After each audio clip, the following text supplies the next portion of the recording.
श्री सद्गुरु महाराज की जय। श्री सद्गुरु महाराज की जय। श्री सद्गुरु महाराज की जय। बंदो गुरुपद कंज कृपा सिंधु नर रूप हरि महामोहतम पुंज जासु बचन रवि कर निकर। श्री सद्गुरु महाराज की जय। परमाराध्य सद्गुरु महाराज गुरुदेव महर्षि संत सेवी परमहंस जी महाराज रानीगंज डॉक्टर कॉलोनी के प्रबुद्ध सत्संग प्रेमी महान भावों माता एवं बहनों, आज हम लोग श्रीमान डॉक्टर अशोक अग्रवाल के आवास पर सत्संग कर रहे हैं और गुरु भक्ति ने श्रीमती कुसुम अग्रवाल, जिन्होंने मुझे विशेष आग्रह कर अपने आवास पर सत्संग के लिए आमंत्रित किया, उनके लिए बहुत बहुत साधुवाद है। जाघर गुरु की भक्ति नहीं, संत नहीं मेहमान, ताघर जम डेरा दियो जीवत भयो मसान। कबीर साहब कहते हैं, जिस घर में गुरु की भक्ति नहीं होती है, साधु महात्मा का आवागमन नहीं होता है, वह घर कैसा है?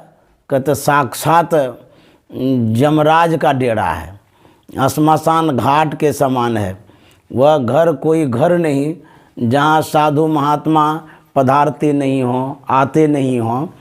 तो उस घर में जो निवास करता है, वह निवास करने वाला भी बेघर हो जाता है, वैमनस्य हो जाता है, विपरीत बुद्धि हो जाती है और विपरीत दिशा और दशा उनकी हो जाती है। इसलिए साधु महात्मा का आवागमन तो होना ही चाहिए। एक घड़ी आधो में पुनियाद, तुलसी संगत साधु की हरे कोटि अपराध। कुछ देर ही सही साधु महात्मा का दर्शन प्रसन्न जब होता है तो हमारे जीवन का जो है ना भाग्य खुल जाता है। इसलिए संत महात्मा का दर्शन करना चाहिए और यदि समय हो, साधन हो, तो अपने आवास पर महात्माओं को बुला करके सत्संग भी करना चाहिए। अथवा यदि नहीं बुला पाते हैं तो अपने स्वयं ही सत्संग करना चाहिए। तो जो कुसुम दीदी का आवास है, यहाँ पर बहुत महात्मा आए हैं। हमारे गुरुदेव महर्षि संत सेवी जी महाराज भी चरण रखे हैं इस आवास पर।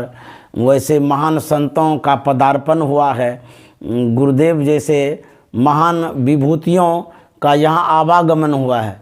उसके बाद इस आवास पर गंगाराम गुरुजी थे, उनकी विशेष कृपा रही है संतमत का प्रचार प्रसार करने में, और बंगाल में रानीगंज में विशेष योगदान उनका रहा है।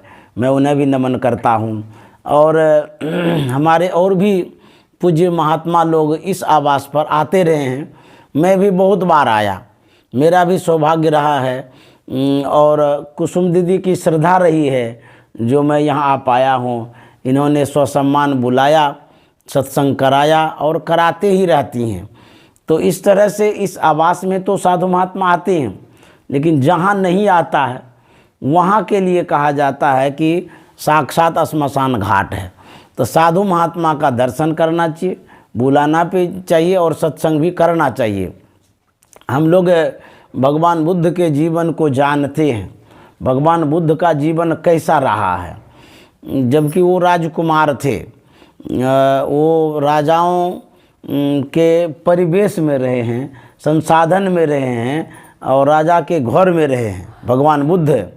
लेकिन उनका जब जीवन हम पढ़ते हैं या उनके जीवन से जब हम रूबरू होते हैं, नज़दीकियाँ प्राप्त करते हैं, तो हमें पता चलता है भगवान बुद्ध राजा के कुल में जरूर उत्पन्न हुए, लेकिन वे महान योगी थे, महान पुरुष थे और हम लोगों के मार्गदर्शक भी थे। जानते हैं भगवान बुद्ध जब जन्म लिए थे इस धराधाम पर, तो योगियों को बुलाया गया, हस्तरेखा देखने वाले पंडितों को बुलाया गया। तो जब उनकी हस्तरेखा देखी गई तो पंडितों ने बताया कि यह ऐसे बालक हुए हैं जिनकी भाग्य रेखा बता रही है कि यदि ये इस राज्य में रह गए आजीवन तो बहुत बड़ा सम्राट बनेगा, अथवा यदि इनको वैराग्य हो गया तो ये बहुत बड़ा योगी बनेगा, महात्मा बनेगा, महापुरुष बनेगा। तो पंडितों ने लक्षण भी बतलाया था कि योगी होने का क्या लक्षण है। तो उन्होंने बताया था कि यदि इनको कोई महात्मा का दर्शन होगा, वृद्ध का दर्शन होगा, रोगी का दर्शन होगा, लाश का दर्शन होगा, इन दर्शनों के कारण इनके मन में वैराग्य हो जाएगा, संसार के प्रति विरक्ति हो जाएगी। तो यह एक लक्षण है, और यदि ये रह गए इसी आवास में तो बहुत बड़ा सम्राट बनेगा। तो उनके पिताजी के मन में हुआ कि जब ये लक्षण है, जिस लक्षणों के कारण इनको वैराग्य होगा, तो उन लक्षणों का दर्शन ही नहीं होने देंगे। ऐसा करते हैं, अपनी सीमाओं को घेर लेते हैं दीवार से, और इस बच्चे को बाहर जाने ही नहीं देंगे। न उस लक्षणों का दर्शन होगा, न ये वैरागी होंगे, तो सम्राट बन करके रहेंगे। क्योंकि उनके पिताजी राजा थे, तो अपने पुत्र को क्यों वो सोचेंगे कि वैरागी हो जाए। इसलिए चार दीवारी के अंदर में उनको रखे। जानते हैं, होते होते बाल अवस्था से किशोरावस्था में आए, किशोरावस्था से युवावस्था में आए, समय पाकर के उनकी शादी भी हो जाती है। जब शादी हो गई तो बाल बच्चा भी हो गया। देखिए, संस्कार जो होता है, संस्कार हमारे साथ रहता है, पूर्व जन्म का संस्कार। हम जिस योनि में थे, जिस जन्म में थे, जिस शरीर में थे, उस शरीर का संस्कार साथ में आया है। तो संस्कार दिखाई तो नहीं देता है, कोई अपने संस्कार को देख नहीं पाते हैं, लेकिन संस्कार बस आचरण में ढलते देखा जाता है। जैसे किसी किसी बच्चे को देखिएगा कि छोटे में बड़ा बड़ा बात करेगा, तो उसके माँ बाप, अभिभावक लोग कहेंगे, बाप रे बाप, इतना छोटा बच्चा है, कितना बड़ा बड़ा बात करता है। तो वह बच्चा अभी इस परिवेश में जो है सीखा नहीं है, समझा नहीं है, लेकिन जिस जन्म में था, जिस शरीर में था, वहाँ से संस्कार लेके आया है। ऐसा भी तो होता है।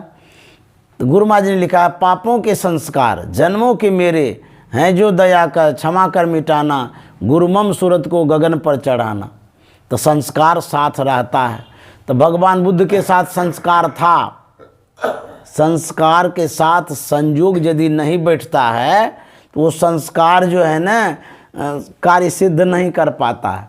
तो संयोग भी होना चाहिए। हम आपके भी अंदर में संस्कार है, लेकिन वह संस्कार संयोग से नहीं जुड़ा है, इसीलिए उस संस्कार के अनुरूप हम संस्कारित नहीं दिखते हैं। जैसे माने किसी के मन में है कि वैरागी होंगे, साधु बनेंगे, किसी के मन में कभी कभी वैरागी होता भी है, लेकिन संग के कारण, परिवेश के कारण वो वैरागी भी दब जाता है, संयोग नहीं बैठ पाता है। तो पिछले जन्म से अच्छे कर्म को करते हुए आ रहे हैं, बहुत अच्छा पुण्य किए, धर्म किए, ध्यान किए, भजन किए, सब कुछ किए, लेकिन इस जन्म में संयोग नहीं बैठ रहा है, तो वह संस्कार चप जाता है, दब जाता है, धूमिल हो जाता है। तो संस्कार को संयोग भी होना जरूरी है। जैसे कि मान लिया, जब सत्संग कराते हैं, आपके अंदर में भक्ति का संस्कार पहले से है, तो वह संस्कार क्या करेगा, वह संस्कार आपको सीधे उस ओर मोड़ देगा जो संस्कार लेकर के आप आए हैं। तो संयोग बैठेगा तब न मुड़ेंगे। तो सत्संग करने से जो भक्ति का संस्कार लेकर के आए हैं वो आपको उस ओर मोड़ करके लेके चला जाएगा।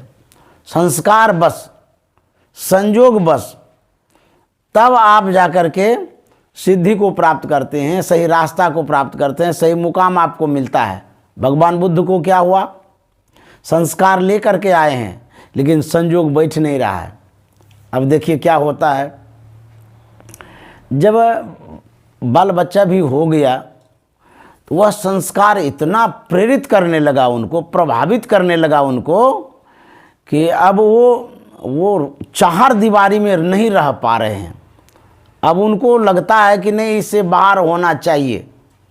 वैसे तो भगवान बुद्ध को पता होगा, वो संत थे, लेकिन जिस समय उनको चार दीवारी में रखा गया था उस समय ये पता नहीं था हमारा क्या संस्कार है। जानते हैं, भगवान बुद्ध अब सयाने हो गए थे, तो उनको अब रोक के कौन रख सकता है। अच्छा, भगवान बुद्ध के पिताजी के मन में हुआ अब तो शादी विवाह सब हो गया, बाल बच्चा हो गया है, अब कहाँ जाएगा ये, अब कहीं जा ही नहीं सकता है। लेकिन संस्कार कहाँ ले जाएगा किसी को पता ही नहीं है। भगवान बुद्ध अपने सारथी से कहता है, अरे सब दिन इस चार दीवारी के ही अंदर हम रहे, इस चार दीवारी के बाहर में क्या है? क्या इतना ही संसार है जिस संसार में हम रह रहे हैं, कि और भी संसार है? चलो देखते हैं बाहर में क्या सब है। तो अपने सारथी से बोला, रथ तैयार किया गया, उस रथ पर भगवान बुद्ध सवार हुए। उसके बाद चार दीवारी से पार होते हैं। जैसे पार होते हैं कि अलग संसार दिखा। जैसे आप घर में रहते हैं, घर से जब बाहर आते हैं तो दूसरा संसार न हो जाता है। और घर के चार दीवारी के अंदर में छोटा सा संसार है, पारिवारिक संसार, वो घर के दीवार के अंदर वाला संसार। तो जैसे ही बाहर गए, देखते ही तो अलग ढंग का संसार है, अलग रंग रूप दृश्य देखने को मिला।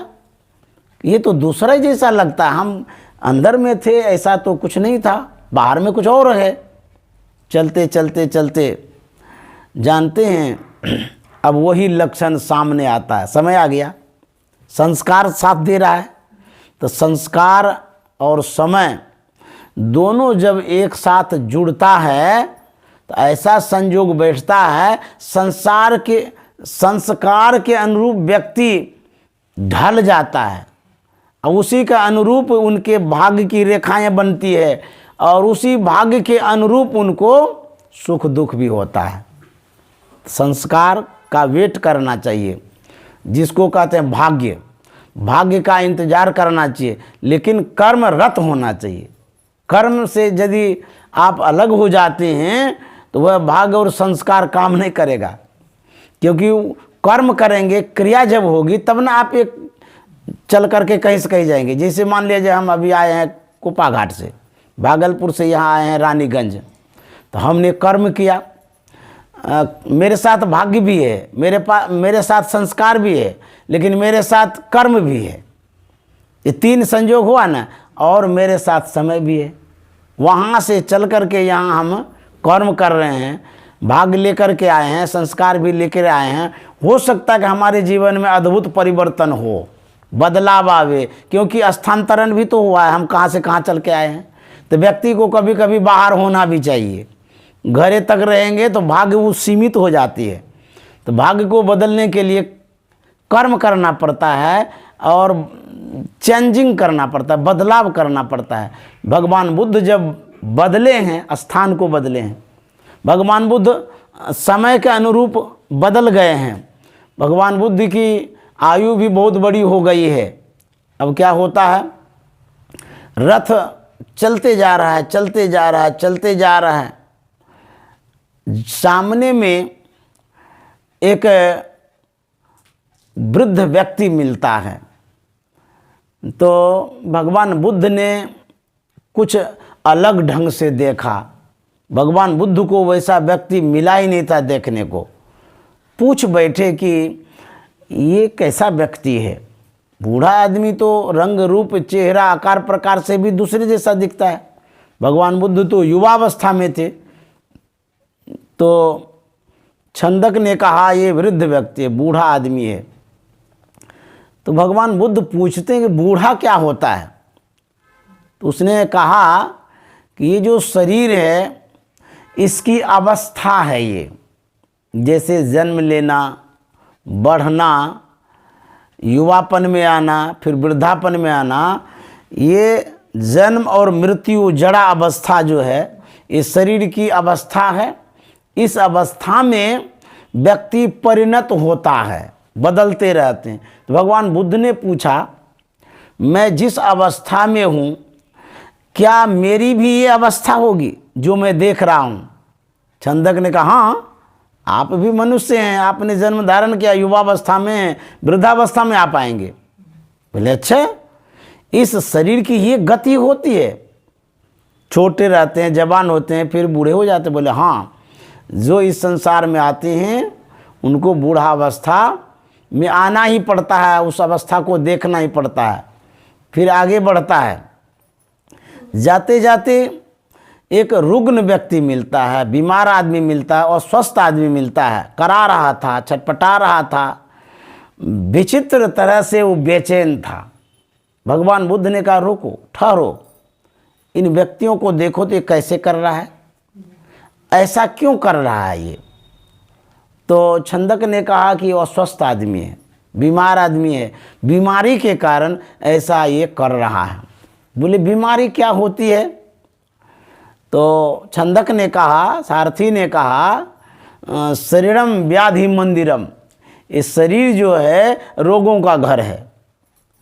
अब बुझिए, रोगों का घर मतलब जैसे आपके घर में स्टोर है, तो स्टोर जो है उसमें तो कोई सामग्री है, कोई वस्तु है, कोई चीज़ है, किसी चीज़ को आप रखे हैं ना, तो उसको स्टोर कहते हैं, खाली स्थान को स्टोर नहीं कहते।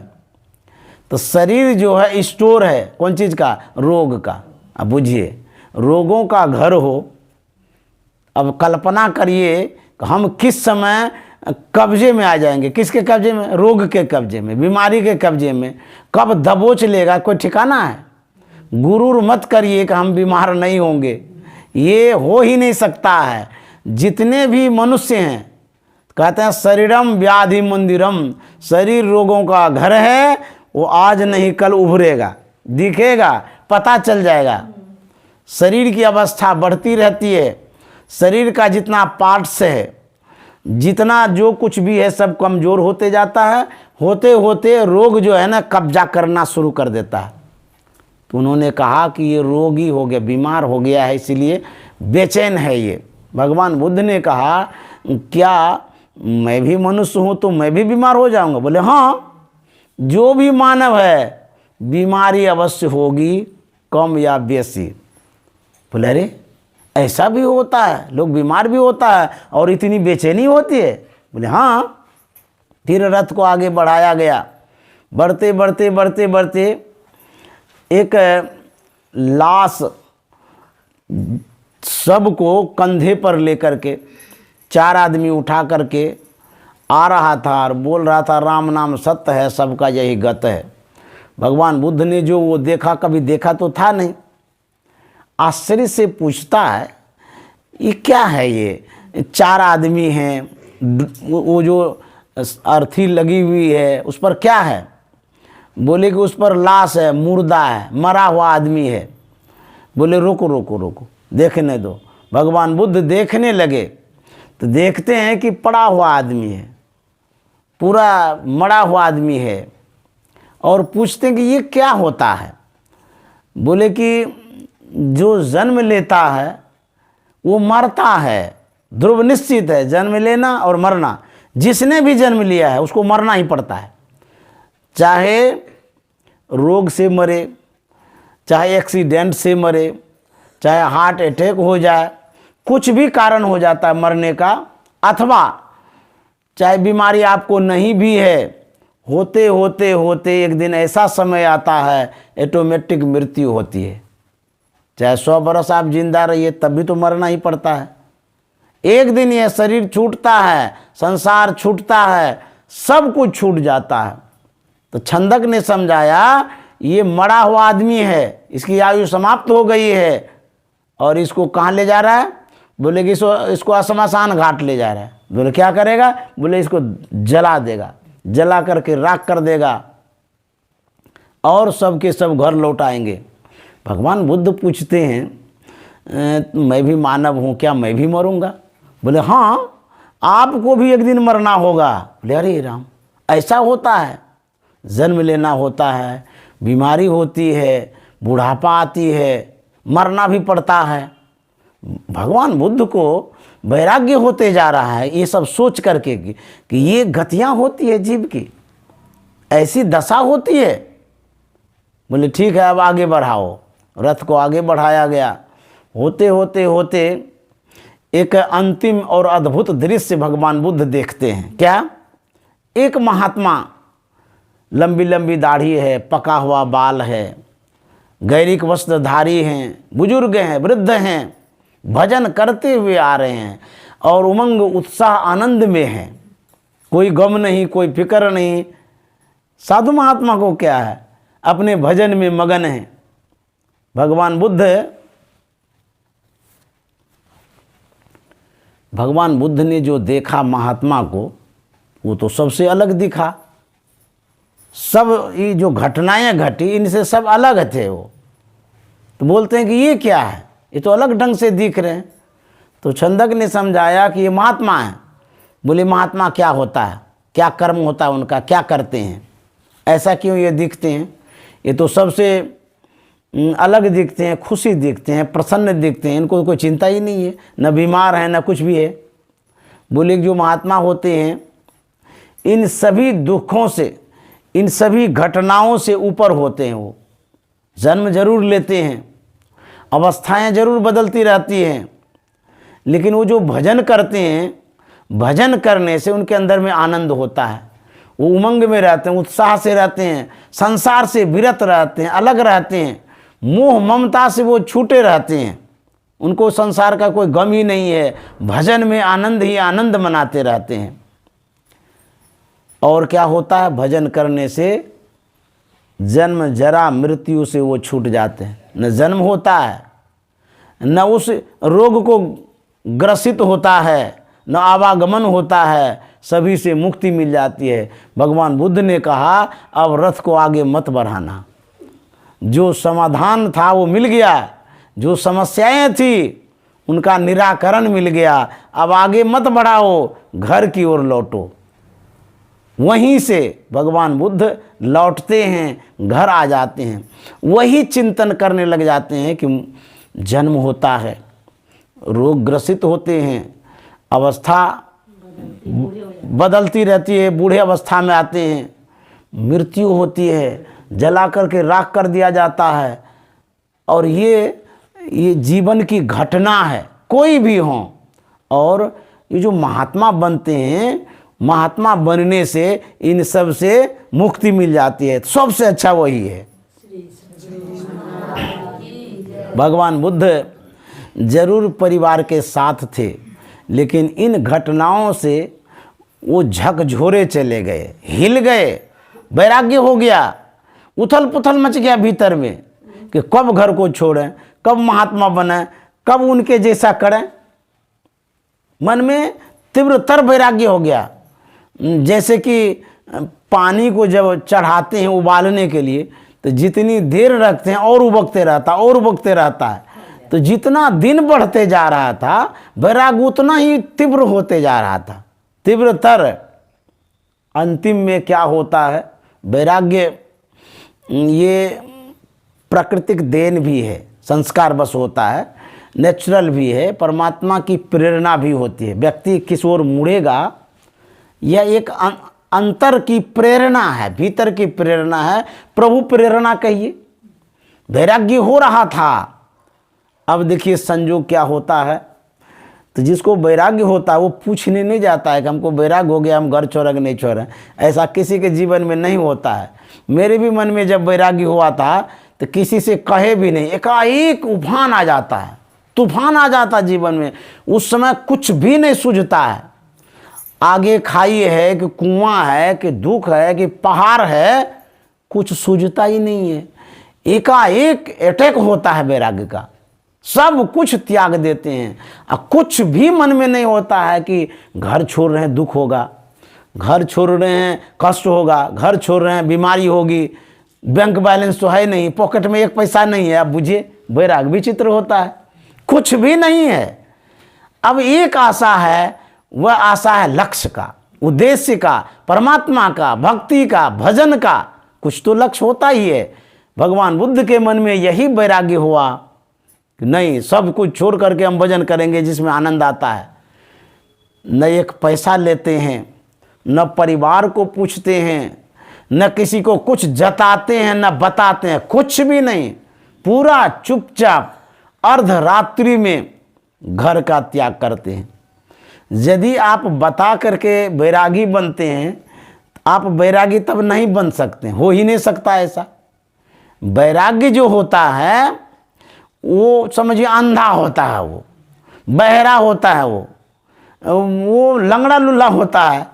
बैरागी का कोई रूप ही नहीं है। बैराग कहा करके थोड़ा आता है। और जैसे कि कोई आग में पैर दे देता है ना, अब जलेंगे कि क्या होगा वो उसको पता नहीं है, उसी तरह से बैराग्य होता है। बैराग होते ही वो सुख नहीं खोजने लग जाता है, उसको पता ही नहीं चलता सुख क्या होता है। वो ये भी नहीं सोचता है कि दुख क्या होता है, कुछ भी नहीं। पूरा माइंड जीरो, शून्य, सब शून्यगत हो जाता है सब कुछ। भगवान बुद्ध कुछ भी नहीं सोच रहे हैं, सीधा वो चंदक से कहते हैं कि चलो रात्रि में। अच्छा, कितना छोटा नन्हा मुन्ना बच्चा है राहुल, वो माँ के बगल में सोया हुआ है और यशोधरा भी वहाँ सोई हुई है। अब देखिए कैसा वैराग्य था भगवान बुद्ध को, कितना बड़ा त्याग है। एक रति मोह नहीं, ममता नहीं कि पत्नी मेरी है, इसको छोड़ेंगे तो इसका क्या होगा। एक नन्हा मुन्ना बच्चा है, बाल बच्चा है, उसको छोड़ देंगे तो क्या होगा, कुछ भी नहीं, पूरे अंधे हो गए। ऐसा ही वैराग्य होता है। यदि आप सोचने लगेंगे, आप आगे पैर भी नहीं बढ़ा सकते। सोचना बंद कर दीजिए, कोई आसक्ति नहीं, कोई लगाव नहीं, कोई झुकाव नहीं, पूरा त्याग दीजिए, एकदम निष्ठुर उस समय बन जाइए। या जो बनता है उसी को वैराग्य होता है। जो निष्ठुर नहीं बनेगा वैराग्य नहीं हो सकता है। भगवान बुद्ध सब कुछ छोड़ करके निकल गए, चलते चलते चलते घनघोर जंगल में चले गए। चंदक को छोड़ दिए, बोले तुम अपने घर जाओ, तुम अपने घर जाओ। वो राजपाट में चले आए, चंदक इधर आ गए। भगवान बुद्ध जंगल चले गए, साधना करने लगे। देखिए वैराग्य होता है, लेकिन उस वैराग्य को सही दिशा निर्देश ना मिले, वह वैराग्य भी शिथिल हो जाएगा, कामयाब नहीं मिलेगी, कामयाबी नहीं होगी। अब देखिए वैराग्य है, समय भी है, संस्कार भी है। अब क्या चाहिए? अब उस वैराग्य के अनुरूप जो साधना करेंगे, मार्गदर्शक चाहिए, सद्गुरु चाहिए, गुरु चाहिए। नहीं तो वैराग्य किस काम में आएगा? वैराग्य तो भजन करने के लिए आए हैं, लेकिन भजन करेंगे कैसे?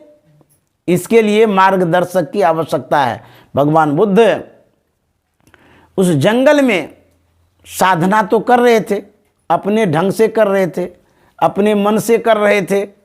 और जानते हैं उस साधना के क्रम में अपने शरीर को इतना सधा दिए, इतना लगा दिए, खाना पीना छोड़ दिए, सोना जागना छोड़ दिए, सब कुछ छोड़ करके भजन करने लगे। होते होते होते शरीर को अन्न नहीं दीजिएगा तो शरीर तो अन्न पर टिका हुआ है ना। शरीर के लिए अन्न जरूरी है, नहीं तो शरीर नहीं टिक सकता है। तो भगवान बुद्ध खाना पीना भी छोड़ दिए, भजन कर रहे थे। कितने दिनों तक शरीर वह टिकेगा? और जानते हैं जब आप शरीर में अन्न नहीं देते हैं तो भूखे भजन न होई गोपाला, ले लो अपनी कंठी माला।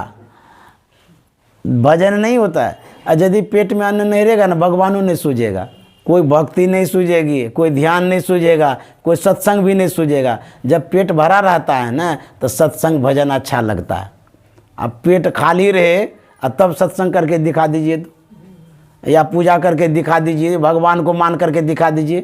पेट जब खाली रहता है, भूखे जब रहते हैं तो भगवान भी याद नहीं आता है। ये बात एकदम सत्य है। और क्या होता है, जब पेट में अन्न नहीं रहता है तो कोई बुद्धि काम नहीं करती है। बुद्धि जो है ना अने पर टिकती है, अने पर चलती रहती है। अन्न रहता है ना तब दिमाग चलते रहता है, और जिसका बहुत दिमाग चलता है उसको 7 दिन भूखे छोड़ दीजिए, सब दिमाग जो है ख़त्म हो जाएगा, कुछ सूझबे नहीं करेगा उसको। तो भगवान बुद्ध साधना में बैठे थे, लेकिन भोजन पानी जो सही ढंग से नहीं मिल रहा था, अब बुद्धि जो है ना डगमगाने लगी, हिलने लगी। सोच यदि आपकी डगमगा जाएगी तो साधना नहीं हो सकती है। सोच पर ही तो साधना करेंगे, बुद्धि पर ही तो साधना करेंगे। जिसके पास बुद्धि नहीं वो ध्यान क्या करेगा, वो साधना क्या करेगा, कुछ भी नहीं कर सकता वो। तो सोच, समझदारी, बुद्धि स्ट्रांग, मजबूत होना चाहिए। भगवान बुद्ध क्या सोचने लगे उस अवस्था में, अरे साधना करने के लिए आए, घर छोड़ करके, परिवार छोड़ करके, साधना तो बनती नहीं है। साधना कहाँ कर पा रहे हैं, कहाँ कुछ हो पा रहा है। ऐसा करते हैं कि घरे चले जाते हैं। देखिए क्या होता है, ध्यान से सुनिए। भगवान बुद्ध सोचते हैं कि ध्यान भजन तो होता नहीं है, घरे चले जाते हैं। फिर बुद्धि क्या कहती है, नहीं नहीं नहीं नहीं, घर से तो अबे किए हैं, घर जाएंगे तो बीवी बच्चा जो है वो क्या कहेगा, गए थे साधु बनने के लिए, घर चले आए। तो घर से गए क्यों थे, जब साधु बनने गए थे तो उधरे रहना चाहिए। पहले नहीं सोचे थे कि कष्ट भी होता है, दिक्कत भी होती है। घर में तो सबको खिलाता पिलाता है, बढ़िया से रखता है। घर में हुआ खट पर तो चल बाबा के मठ पर, मठ में हुआ काम तो रमते राम, रमते राम में हुआ फाका तो सबसे बढ़कर के गृहस्थी पका। घर में बीबी है, बच्चा है, परिवार है, बढ़िया से भोजन बना के खिलाता है, पिलाता है, बढ़िया से रखता है। बाहर में कौन पूछेगा। आपके यहाँ आते हैं तो कितना बढ़िया से विविध व्यंजन बना करके खिलाते हैं, लेकिन जब अकेले रहते हैं, जहाँ आप सब कोई नहीं रहते हैं, वहाँ तो अपने से व्यवस्था करनी होती है। वहाँ पता चलता है कि भोजन बनाने में कितना मेहनत लगता है, बर्तन धोने में कितना कष्ट होता है, ठंडा में, गर्मी में, बरसात में। भूख लगी हुई है, सोचते हैं कि कुछ खा लेते हैं, लेकिन जब बना करके देता है कितना आराम से खाते हैं, बढ़िया से। तो भगवान बुद्ध सोचते हैं कि घर चले जाएं। नहीं नहीं, घर जाना ठीक नहीं है, घर जाएंगे तो फिर वो लोग क्या कहेंगे। फिर सोचते हैं कि यहाँ रह रहे हैं, यहाँ तो भजन भी तो नहीं होता है, तो अब क्या करेंगे। तब क्या होगा, न घर जा रहे हैं, न भजन हो रहा है। तो देखिए, जो जही पंथ चले मन लाई, तो हरि काय न होई सहाई। आपका जो रास्ता है, रास्ता मतलब, रास्ता का मतलब होता है आपने जो मन में बैठा के रखा है कि हमको ये करना है, इसी को रास्ता कहते हैं। एक रास्ता होता है जो पैदल चलते हैं, दूसरा होता है मन का रास्ता, सूरत का रास्ता, दृष्टि रथ होती है, दृष्टि का रास्ता, विचार का रास्ता, वैराग्य का रास्ता, रास्ता ही रास्ता है। हम लोग अभी किस रास्ते पर चल रहे हैं, सद्गुरु के रास्ते पर, सत्संग के राह पर चल रहे हैं, ये भी तो एक रास्ता है। तो रास्ता जो है विचार में उत्पन्न होता है। भगवान सोचते हैं कौन सा रास्ता अपनावें। तो जो जिस रास्ते पर चलता है, यदि आप में दृढ़ता है, संकल्प आपने लिया है बढ़िया से, तो कहते हैं उसमें परमात्मा सहयोग करते हैं, हेल्प करते हैं, भगवान मदद करते हैं। आपके अंदर में दृढ़ता होनी चाहिए, मजबूती होनी चाहिए, तब हिल डोल हो गया तब मदद नहीं करेंगे। भगवान बुद्ध ने सोचा ना, हरगिज नहीं जाएंगे घर, वहाँ से तो हम आइए गए हैं, चाहे जो भी होगा देखा जाएगा, हम नहीं जाएंगे। बैठे हुए थे, सोच ही रहे थे। जानते हैं क्या होता है कि इंद्र भगवान उसी आसपास में आते हैं, देखिए मदद करने के लिए आ रहे हैं। उस आसपास में आकर के तानपुरा बजाते हैं। तो तानपुरा में 3 तार होता है। तो जो पहला तार बजाता है वो बड़ा कसा हुआ था, उसका जो शब्द था, जो आवाज़ थी, कर्कशा जैसा लगा, कड़ा तार था ना, कसा हुआ। तो भगवान बुद्ध सुने उस आवाज़ को। भगवान बुद्ध सुन भी रहे हैं, सोच भी रहे हैं, विचार भी कर रहे हैं उस आवाज़ पर। दूसरा, जब तार बजाता है वो ढीला था, ठस ठस मालूम पड़ा, वो भी आवाज़ ठीक मालूम नहीं पड़ा। तीसरा तार जो था बीच वाला, मध्य वाला, न ढीला था न कसा था, मध्य में था। उसको जब बजाया तो भगवान बुद्ध को बड़ा अच्छा लगा। भगवान बुद्ध को उस आवाज़ से ज्ञान हुआ, बोध हुआ, क्या करे, हमने तो शरीर रूपी तार को इतना कस दिया, इसकी आवाज़ ही करकसा हो गई, साधना ही नहीं होता है, ये कसना ठीक नहीं हुआ। और यदि हम घर चले जाते हैं साधना छोड़ करके, यह शरीर रूपी तार इतना ढीला हो जाएगा, इसे भजन होगा नहीं, इसकी क्या आवाज़ होगी, इससे क्या काम होगा। तो भगवान बुद्ध ने सोचा बीच वाला जो तार है, बीच वाला जो आवाज़ है, ये सही है, न ज़्यादा कसा है न ज़्यादा ढीला है। तब भगवान बुद्ध ने उससे ज्ञान प्राप्त किया कि हमको मध्यम मार्गी होना चाहिए, न ज़्यादा कसो न ज़्यादा ढीला करो, न ज़्यादा भूखले रहो न ज़्यादा खाओ, न ज़्यादा सो न ज़्यादा जग करके रहो। तो इसको मध्यम मार्ग कहते हैं। तो भगवान बुद्ध ने मध्यम मार्ग अपनाया। अब होता क्या है, उसी जंगल में एक पीपल का पेड़ था, भगवान बुद्ध वहीं पर थे। सुजाता नाम की एक लड़की जिसने व्रत किया था, उसका उद्यापन का दिन था। तो उद्यापन के दिन ब्राह्मणों का भोजन कराते हैं, ऐसा नियम है। तो वो गई थी पीपल गाछ के पास पूजा करने के लिए। पूजा तो कर ली, लेकिन वो जो खीर बना करके लाई थी उद्यापन के दिन, तो ब्राह्मण कोई मिल नहीं रहा था। तो भगवान बुद्ध को देखेगी ये महात्मा हैं, तो कहाँ ब्राह्मण ढूंढने के लिए जाएंगे, इन्हीं को खिला देते हैं। तो भगवान बुद्ध तो कई एक दिन से भूखे थे ना, शरीर सूख गया था, कृश हो गया था। तो भगवान बुद्ध को ब्राह्मण मान करके, महात्मा मान करके वो खीर खिलाती है। वो खीर जो था, खीर जो थी वो साधारण खीर नहीं थी, अद्भुत खीर थी। उन खीर को भगवान बुद्ध ने जो खाया, उनके शरीर में एनर्जी भी आ गई, ताकत भी आ गया, और बुद्धि सही दिशा की ओर काम करने लग गई। जब उस खीर को खाए तो भगवान बुद्ध सही से सोचने लग गए। तो भगवान बुद्ध ने मध्यम मार्ग अपनाया। गुरु महाराज की कथाओं में एक कथा है कि अन्न का जो प्रभाव पड़ता है कैसा पड़ता है। एक मुनि बालक था, वह पढ़ने के लिए गया। तो पढ़ने जो गया तो कुछ ही समयों में सभी धर्म ग्रंथों का अध्ययन कर लिया, कंठाग्र हो गया। पढ़ करके घर आया, अपने पिताजी से कहा कि पिताजी, मैंने सभी विद्याओं को पढ़ लिया है, प्राप्त कर लिया है, सब विद्या मुझे आती है, जितने धर्म ग्रंथ हैं, जितने धर्मशास्त्र हैं सब। उनके पिताजी ने कहा था कि बेटा, एक विद्या तुमको नहीं आती है। बोले वो कौन सी विद्या है? बोले वह जो विद्या है, उस विद्या को सीखने के लिए यदि तुम चाहते हो तो मेरी बातों को मानना पड़ेगा। बोले पिताजी, सब विद्या तो सीख ही लिए हैं, जो योग विद्या है उसको भी सीख लेंगे, क्या कहते हैं आप बताइए, बात मान लेंगे आपकी। बोले कि उसके लिए तुमको 7 रोज तक उपवास करना होगा, भूखे रहना होगा, तब तुमको वो विद्या हम बताएंगे।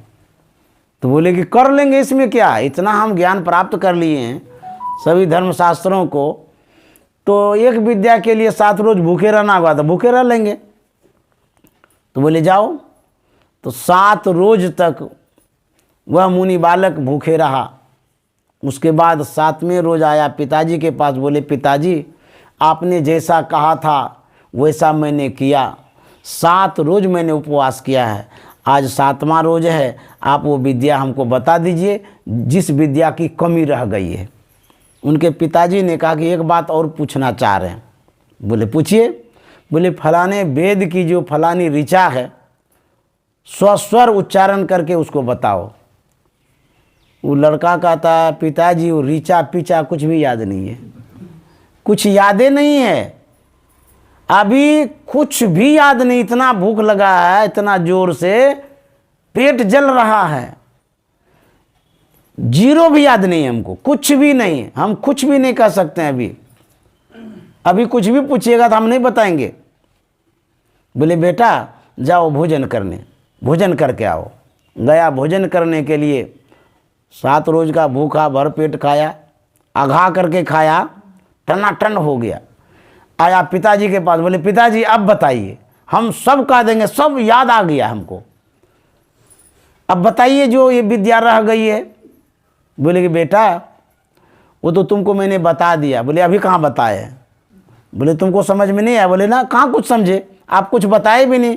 बोले खा कर के आइए, तो हम खा के आ गए। बोले बेटा जब तुम 7 रोज का भूखा था, जब हम ऋचा वेद सुनाने के लिए कहे तो तुमने क्या कहा? बोले कि मैंने तो सही कहा था कि मुझे कुछ भी याद नहीं था। बोले कि याद कैसे आया? बोले जब खा करके आए सब याद आ गया। तो बोले एक विद्या जो है सबसे बढ़ करके अन्न ब्रह्म, अन्न ब्रह्म की जो विद्या है, इसके बिना सब विद्या विद्या हो जाती है। इसीलिए समय पर खाना चाहिए, उससे बुद्धि ठीक रहती है, कमजोरी भी ठीक रहती है। समय पर खाइए, सुपाच्य खाइए, सही से खाइए, तब जाकर के बुद्धि ठीक रहेगी। जिसकी बुद्धि विपरीत हो गई है उसको बढ़िया से कहिए खाने के लिए पौष्टिक आहार, तब देखिए उसकी बुद्धि ठीक हो जाएगी। तो गुरु महाराज ने कहा जो अन्न ब्रह्म है वह विद्या सबसे बढ़ करके है। यदि अन्न आपके पेट में नहीं जाएगा, कोई भी विद्या उद्या नहीं होगी। समझ गए? तो गुरु महाराज ने यही सिखाया कि जो अन्न का उपार्जन करते हैं या स्वावलंबी जीवन बिताते हैं, बहुत अच्छा करते हैं, और अन्य का अपमान नहीं करना चाहिए, सम्मान करना चाहिए, क्योंकि वो ब्रह्म है, उसी से तो हमारा शरीर बना है, बुद्धि विवेक सब कुछ बना है। गुरु महाराज एक बार गए थे रसोई घर के आसपास, जहाँ पर दाल चावल सब्जी वगैरह धोया करते हैं। उस नलके के पास कुछ दाल का टुकड़ा सब गिरा हुआ था। तो गुरु महाराज उठा लिए, धो दिए और रसोइये को बोले कि ये रख दे दो उसमें दाल में। देखिए साधारण सी चीज़ है, लेकिन गुरु महाराज कितना सम्मान करते हैं। तो कभी भी अन्न का सम्मान करना चाहिए, वो ब्रह्म है, उसी से हमारी बुद्धि विवेक सब कुछ बनती है। तो मैं कह रहा था भगवान बुद्ध की कहानी। तो भगवान बुद्ध जो संसार छोड़े थे भजन करने के लिए, उन्होंने भजन किया। अच्छा आप हम कहेंगे भगवान बुद्ध को कोई चीज़ की कमी तो थी नहीं, फिर वो घर क्यों छोड़ दिए? राजा का लड़का था, बहुत बड़ा साम्राज्य था उनके पास, पत्नी भी थी, बच्चा भी था, घर परिवार भरा पूरा था, कोई चीज़ की कमी नहीं थी, फिर क्यों बाहर गए? जो चीज़ भगवान बुद्ध ने प्राप्त किया वो संपत्ति से प्राप्त नहीं होती है। तो क्या प्राप्त किया उन्होंने? शांति को प्राप्त किया, सुकून को प्राप्त किया, सुख को प्राप्त किया। उसी प्राप्ति के लिए साधना की आवश्यकता है। हमारे गुरु महाराज ने कहा है घर में जोग भोग घरी में, घर तजीबन नहीं जावे, अवधू भूले को घर लावे। कहीं जाने की आवश्यकता नहीं है, घर में रहिए, परिवार में रहिए, जो स्वरोजगार करते हैं सो भी करिए, समय निकाल करके साधना भी करिए, ध्यान भी करिए। इससे क्या होगा? भगवान बुद्ध ने जिस चीज को प्राप्त किया उसको आप भी प्राप्त कर सकते हैं। तो इस तरह से संतों ने सिखाया, समझाया कि आप अपने घर में रह करके भजन करिए, सत्संग करिए। भगवान बुद्ध और आनंद कहीं टहल रहे थे, उसी समय भगवान बुद्ध को प्यास लगी। अपने सेवकों से, आनंद से कहा कि आनंद बड़ी प्यास लगी है, पास के झरनों से जल ले आओ। आज्ञा पाकर के आनंद पात्र लेता है और पास के झरनों में जाता है जल लेने के लिए। आनंद जैसे ही पात्र में जल भरेगा, ठीक उसी समय एक बैलगाड़ी वाला आता है और उसमें बैलगाड़ी घुसाता है। पार जाना था उसको, तो जैसे घुसाया पानी गंदा हो गया। तो आनंद के मन में हुआ, इतना गंदा पानी लेकर के जाएंगे, कैसे भगवान बुद्ध को पीने देंगे। इसलिए दूसरे झरने से जल ले आते हैं।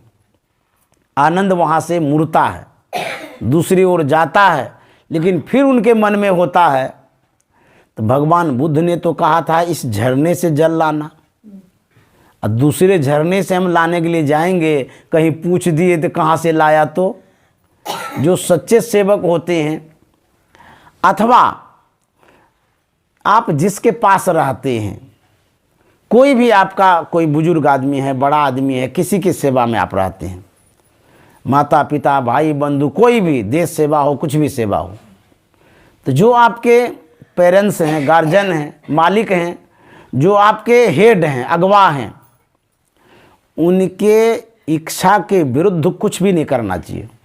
उनके इच्छा के विरुद्ध यदि करते हैं तो आप सही सेवा नहीं कर रहे हैं, सही सेवा कर भी नहीं सकते हैं। तो आनंद के मन में हुआ, भगवान बुद्ध से पूछ लेंगे तो अच्छा रहेगा। तो वह दूसरे झरने में नहीं जा कर के भगवान बुद्ध के पास पहुंच गए। भगवान बुद्ध ने कहा कि पानी लाने के लिए भेजे थे, खाली पात्र लेकर के आ गया। आनंद ने कहा कि पानी लेने तो गया था, लेकिन जिस झरने से पानी ले रहा था, उस झरने में बैलगाड़ी वाला आया, उसमें घुसा दिया, पानी गंदा हो गया। आपकी आज्ञा हो तो दूसरे झरने से ले आऊं। भगवान बुद्ध ने कहा नहीं नहीं, उसी झरने में जाओ। फिर आज्ञा पा करके आनंद गया उस झरने में, तो शुद्ध नहीं हो पाया था तब तक में भी। फिर पात्र खाली लेकर के आया, बोले कि अभी भी शुद्ध नहीं पाया है तो दूसरे झरने से ले आऊं। बोलते हैं कि नहीं नहीं, उसी झरने में जाओ। तो कई एक बार भेजा गया उस झरने में, उसके बाद लास्ट में शुद्ध हो गया। फिर पात्र में भर करके लाया, भगवान बुद्ध को दिया। भगवान बुद्ध जलपान किए।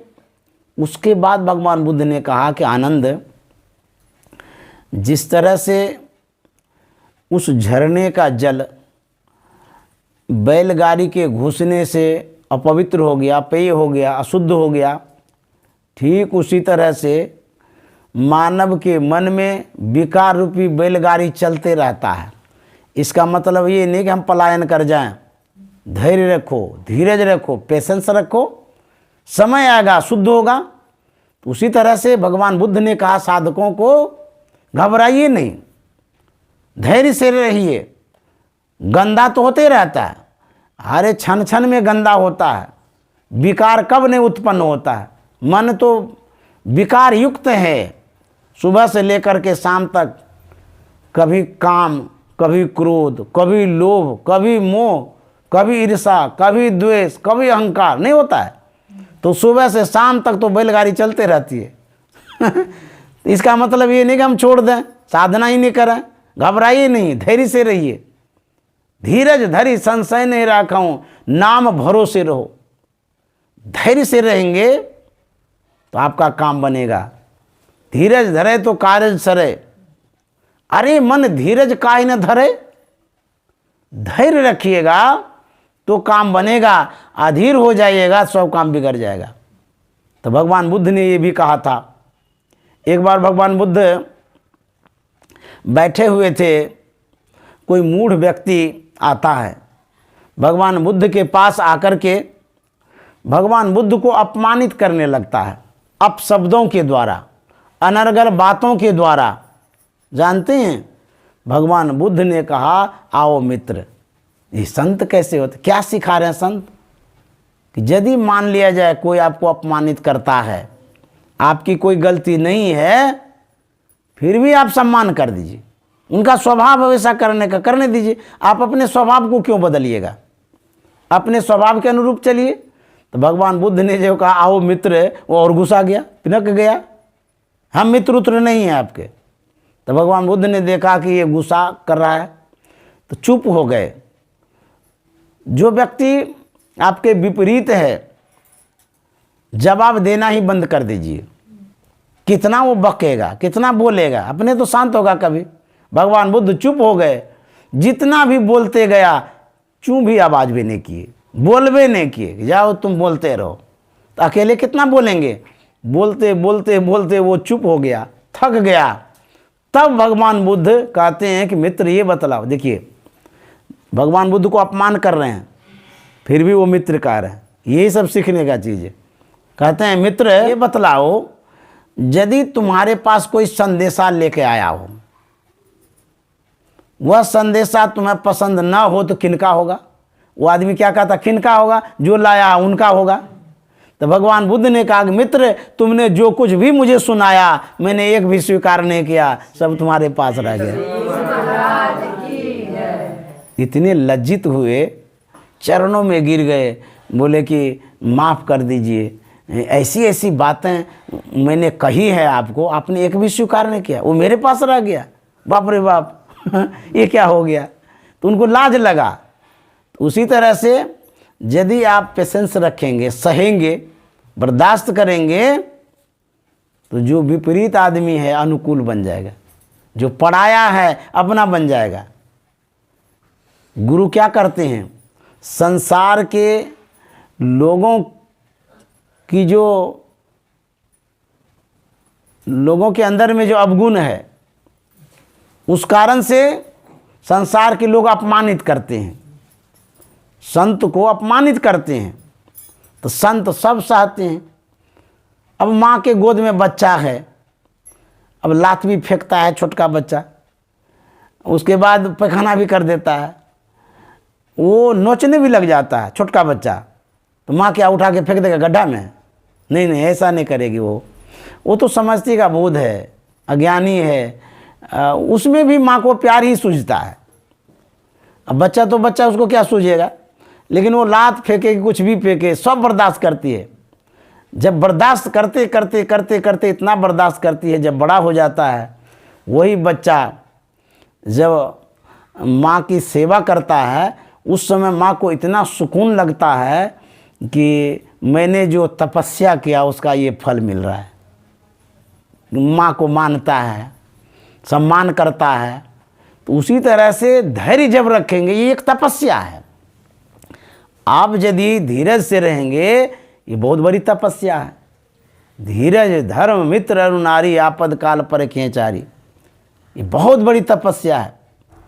यदि आप पेशेंस रखेंगे तो जो पराया आदमी है वो अपना भी बन जाएगा। अब देखिए, गुरु महाराज को आप लोग जानते भी हैं, मानते भी हैं।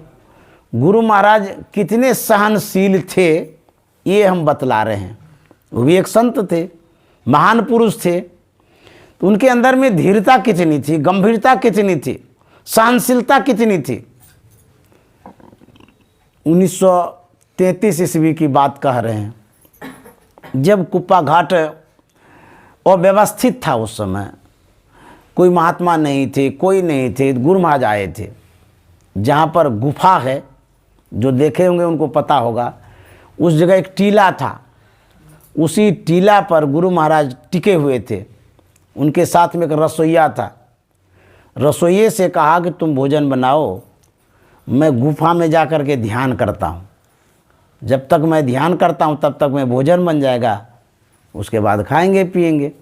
तो जो सेवक थे वो मिट्टी का चूल्हा बनाता है, उसी पर बर्तन चढ़ाता है, उस बर्तन में पानी देता है, तो लकड़ी से जलावन से उसको गर्म करता है। तो पानी खोल रहा था, समझे। उसके बाद गुरु महाराज गुफा में थे। उसी समय जो राजेंद्र प्रसाद सिंह थे, जिन्होंने दृष्टि योग की क्रिया गुरु महाराज को बतलाया था, उनके बड़े भाई उसी टीला पर भ्रमण करने के लिए, घूमने के लिए आते हैं, क्योंकि पास में ही उनका घर था राजेंद्र बाबू का। कुप्पा घाट के बगल में ही उनका घर अभी भी है, लेकिन वो बेच दिए घर को। तो वो आए, उनके भाई, बड़े भाई, घूमने के लिए। उन्होंने देखा कि यहाँ भोजन बन रहा है, उसके बाद उसी समय गुरु महाराज गुफा से निकले, बाहर आए तो उस पर नज़र गई, तो गुरु महाराज को देखे एक महात्मा यहाँ आए हैं। तो जैसे ही करीब में आए, राजेंद्र बाबू के बड़े भाई ने गुरु महाराज से कहा, आपको किसने यहाँ कहा है रहने के लिए? यहाँ क्यों रह रहे हैं? यहाँ से जाइए। किसने आदेश दिया आपको? बड़े आवेश शब्दों में गुरु महाराज को उन्होंने कहा, आवेश शब्दों में भी, आदेश शब्दों में भी। तो गुरु महाराज चू भी नहीं बोले, कुछ भी जवाब नहीं दिए। उन्हीं के सामने रसोइये से कहते हैं कि देखो जी, बर्तन बासन बांधो और चलो यहाँ से। तो रसोइये ने कहा कि पानी तो खोल रहा है, आधन हो गया है, इसमें खाली चावल डालना है जो भोजन बनेगा। बोले उस पानी को, उबलते हुए पानी को चूल्हे में डाल दो।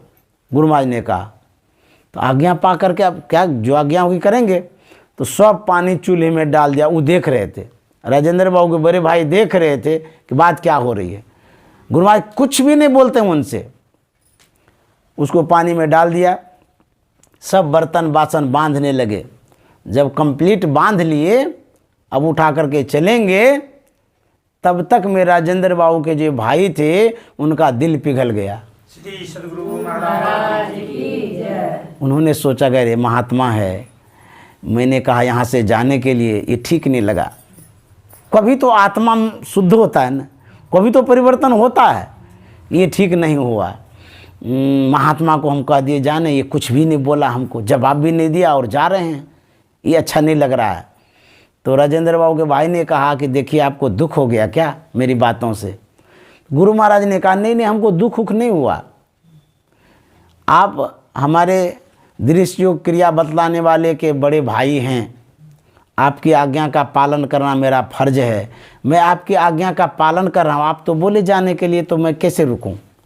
मैं तो आज्ञा का पालन कर रहा हूँ। तो गुरु महाराज के अंदर में विनम्रता कितनी है, सो देखिए कितनी शिष्टता है। बड़े विनम्र भाव से बोले कि आपकी आज्ञा हो गई जाने के लिए, से तो मैं जा रहा हूँ, आपकी आज्ञा का ही तो पालन कर रहा हूँ। तब राजेंद्र बाबू के बड़े भाई ने कहा नहीं नहीं, आप मत जाइए, यहीं रहिए, जितना दिन रहना हो रहिए, हम कुछ नहीं कहेंगे आपको। अब देखिए, तो धीरज रखे, काम बना ना। और गुरु महाराज का ही पूरा कुप्पा घाट हो गया।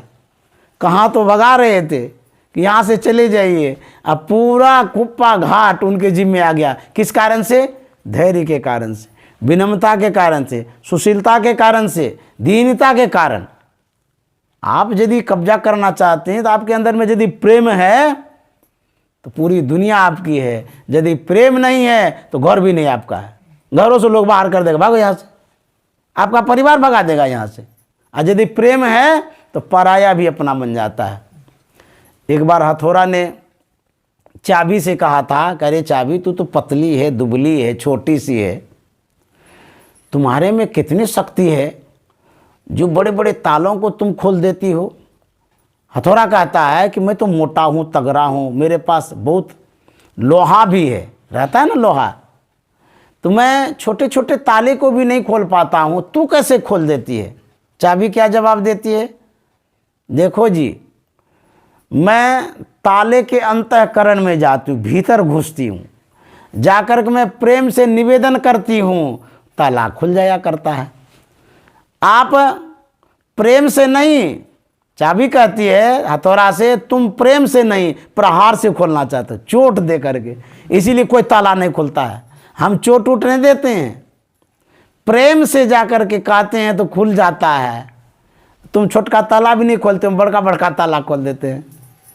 तो प्रेम भक्ति गुरु दीजिए, बिनवों कर जोरी, पल पल छोहन छोड़िए, सुनिए गुरु मोरी। प्रेम की बड़ी आवश्यकता है। प्रेम यदि रहेगा तो सब कुछ मिलेगा, अब प्रेम नहीं रहेगा तो जो कुछ भी है सब चला जाएगा, समझे। प्रेम की बड़ी आवश्यकता है, इसीलिए गुरु महाराज ने कहा हे प्रेम रूपी सदगुरु प्रेमी मुझे बना दो। तो प्रेमी बनिए, सत्संग प्रेमी बनिए, साधना प्रेमी बनिए, गुरु प्रेमी बनिए, समझ गए, भक्ति का प्रेमी बनिए। इस तरह से जब प्रेमी बनेंगे आपके पास सब कुछ लौटेगा। आज कुसुम दीदी जी ने सत्संग कराया, बहुत बहुत साधुवाद, धन्यवाद उनको। ये सत्संग प्रेमी हैं, इसको सत्संग प्रेमी कहते हैं। जितना मिल जाए सत्संग वही काफ़ी है। नहीं वो सत्संग करते हैं तब भी बुला लेती है, कभी कभी कहते हैं आ जाइए भोजन कर लीजिएगा, ऐसा भी हुआ है। हम बोलते हैं कि समय नहीं है, बोले कोई बात नहीं है, कम से कम भोजन तो कर लीजिए। तो इनको मैंने देखा है कि ये दर्शन करती हैं, भोजन करा देती हैं, सत्संग भी कराती हैं। नहीं समय मिलता है तो भोजनों करा देती हैं। तो ये सत्संग प्रेमी है। इन सत्संग प्रेमी के अंदर में जो एक विश्वास है, श्रद्धा है, गुरु के प्रति जो समर्पण है, उस कारण से इनको कोई चीज़ की कमी तो है नहीं। और भी हम लोग शुभकामना मंगल कामना करते हैं, गुरु महाराज सुखी रखें, साधना में वृद्धि करें, सदगुरु की सेवा करती रहें, साधु महात्मा की इसी तरह से सेवा करते रहें। मरना तो सबको है, ये घर उठा के ले जाएंगे। और जितना देर घर में सत्संग होगा क्षण हो गया। इन्होंने जो घर का सदुपयोग किया, धन का सदुपयोग किया, दान दक्षिणा दे करके कितना बार सत्संग कराई, तो इसके घर में इस तरह से सत्संग जो होते रहता है तो ये तो धन्य है। तो इस तरह से सब कुछ सदुपयोग करके ये शरीर छोड़ेंगी। बाद में भी तो याद करेंगे लोग, अरे सत्संग के प्रति बड़ा लगाव था उनका, बड़ा झुकाव था, साधु महात्मा को बुलाती रहती थी, सत्संग कराती रहती थी। इस तरह से जो कर्म करते हैं हम लोग, यही कर्म साथ जाता है। और क्या साथ में जाएगा?